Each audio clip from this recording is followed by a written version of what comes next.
પ્રબોધ સ્વામી મહારાજની જય, દાસના દાસ સ્વામી જય, સમાજની જય.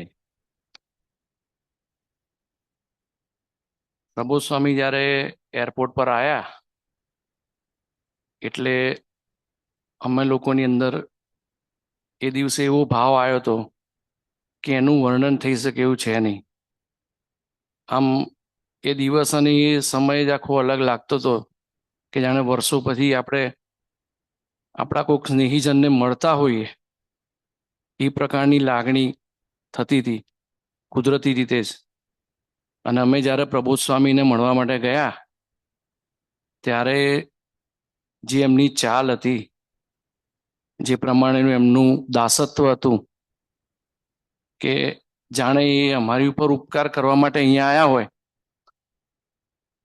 એ રીતનો ભાવ, અને જે એમનું રૂટીન હતું કે મારે ચાલવાનું એટલે ચાલવાનું 10 મિનિટ, એમને એ નિયમબદ્ધતા, એ મારું આ વર્ષનું પહેલું લેસન કે સ્વામીજી કેટલા નિયમમાં હતા અને એમની ગમે તેવી સિચ્યુએશન હોય દિવસ રાત પણ એમના નિયમ એમણે ચૂક્યા નથી. આ પહેલું લેસન મેં આમાંથી ગ્રહણ કર્યું, અમારી પહેલી સ્મૃતિ. પછી બીજી સ્મૃતિ જ્યારે થાળ હતો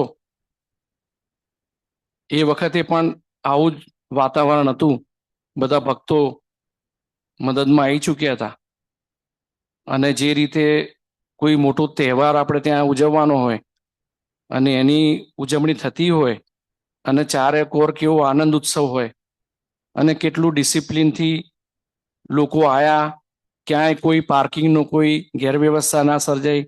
આ બધી પ્રબોધ સ્વામીની કૃપાથી. અને જ્યારે એ આયા અમારા ઘરે, અમારું ઘર પાવન કર્યું, એ વખતે એમણે જે 2 આદેશ આપ્યા એમાંનો એક આદેશ એ આપ્યો કે સુરત સ્વામીની આજ્ઞામાં રહેવું.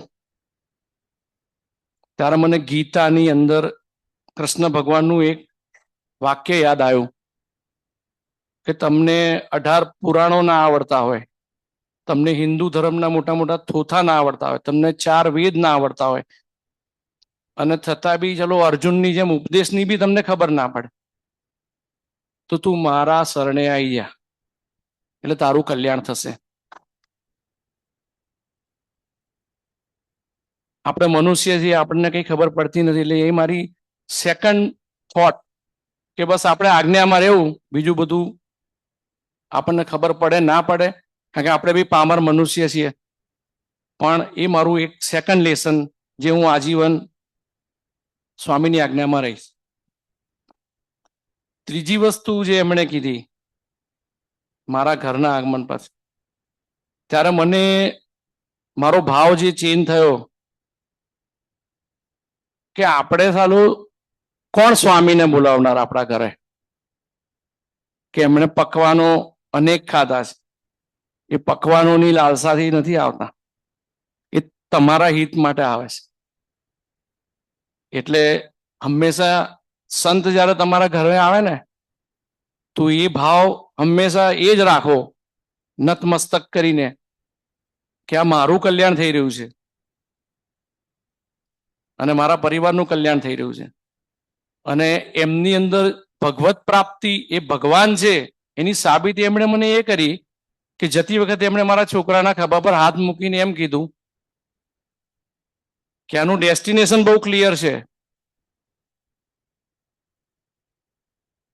એટલે મને ખબર પડી કે આ ભગવાન છે, ભગવાન સિવાય કોઈ બોલે નહીં. ડેસ્ટિનેશન ક્લિયર એટલે એનો અક્ષરધામ સુધીનો રસ્તો છે ને એ ક્લિયર છે. હવે આવડી મોટી વસ્તુ થઈ એટલે મારા માટે આઈ ઓપનિંગ હતી. અને જે ત્રીજી સ્મૃતિની હું વાત કરું છું, છેલ્લી, એ સ્મૃતિ માટે એક પ્રસંગ ખાલી હું તમને કહું 2 મિનિટનો, કે જ્યારે હનુમાનજી સંત તુલસીદાસને એમ કીધું કે તારે રામના દર્શન કરવા હોય ને તો સભા પછી કોઈ માણસ તારી પાસે આવશે ને એ રામ હશે. તો તુલસીદાસજી તો રાહ જોવામાં છેલ્લે 2 બાળકો આયા કે અમને પ્રસાદ આપો ને, તો કે પ્રસાદ બસાદ કશું નથી, જાઓ, મારા ભગવાનની રાહ જોઉં છું. પછી હનુમાનજીને કીધું તમે ગપ્પા મારો છો ને, ક્યાં આયા? કે રામ તો આયા નહીં. તો કે પેલા છોકરા હતા ને એ રામ જ હતા કે. પછી કે સારું આજે રાહ જોજે કે છે. બીજી વાર એવું થયું, કોઈક ઘરે એક વૃદ્ધ માણસ આવ્યો. તો કે આપો ને. તો કે ના ના, હું તો એમને પેલી છોકરાની ઇમેજ હતી. એટલે વૃદ્ધને બી તડકારો માર્યો, ના ભાઈ તું અત્યારમાં ટાઈમ નથી. પછી ફરી હનુમાનજીને કમ્પ્લેન કરી કે યાર તમે શું કરો છો, ચૂનો હલાવલ કરો છો કે ભગવાન રામના દર્શન થયા નહીં. તો કે એ રામ જ હતા કે, હવે તો ભૂલ ચૂકતો નહીં કે, ત્રીજી વાર આવશે પગ પકડી લેજે. પછી એમને ત્યારે એક કોડવાળો માણસ માગવા આવ્યો ને, તો કે આ જ ભગવાન રામ છે. એ ચરણે પડી ગયો. એમને તો ખબર નહોતી, આપણને તો ખબર છે કે આ ભગવાન છે. તારે આપણે ચૂકવું ના જોઈએ.